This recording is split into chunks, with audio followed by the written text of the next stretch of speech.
Once upon a time, in a land far away, there lived a beautiful but eerie creature, a flying horse. It had a glossy, black coat that shone like diamonds under the moonlight, and its wings were as large as a house. The villagers were terrified of the horse.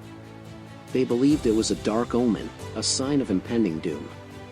They would lock themselves inside their homes at night and pray that the horse would never come near them. However, there was one man who was not afraid of the flying horse. His name was Erin, and he was a brave and skilled hunter. He had heard stories of the flying horse's power and had always been curious about it. So, one night, he decided to go on a hunt to catch the flying horse. Erin took his bow and arrows and set off into the dark forest. He searched for hours, but the flying horse was nowhere to be seen.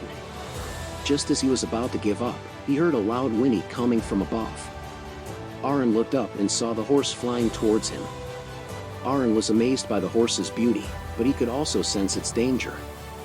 He readied his bow and took aim. But just as he was about to shoot, the flying horse let out a deafening screech that shook the ground.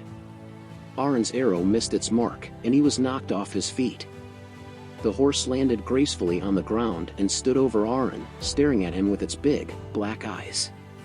Erin was paralyzed with fear, unable to move or speak. The horse let out another loud whinny and took off into the sky, leaving Erin lying on the ground, shaken and terrified. Erin knew he had to find the flying horse again. He couldn't let his fear control him.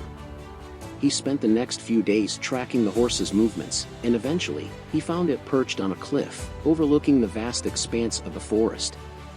Erin approached the horse slowly, trying not to startle it. The horse turned its head and looked at him with its big, black eyes. Erin took a step forward and offered the horse a handful of apples he had brought with him. The horse sniffed the apples and then, without warning, let out a loud scream that echoed through the forest. Erin stumbled back, his ears ringing from the noise. He looked up and saw that the horse had spread its wings and was taking off into the sky. Erin knew he had to follow the horse if he wanted to learn its secrets. He ran towards the cliff and jumped off, holding onto his bow for dear life. As he fell through the air, he saw the horse flying in front of him, its wings beating gracefully. Erin reached into his quiver and pulled out an arrow. He took aim at the flying horse and let the arrow fly. The arrow pierced the horse's side, and it let out a blood-curdling scream. Erin watched in horror as the horse fell from the sky and crashed into the ground.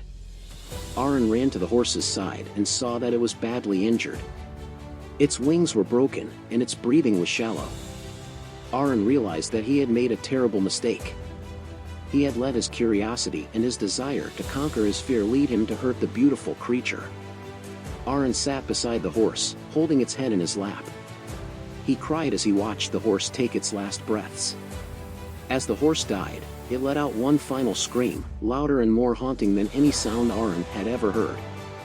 From that day on, Erin was haunted by the memory of the flying horse. He knew that he had made a terrible mistake.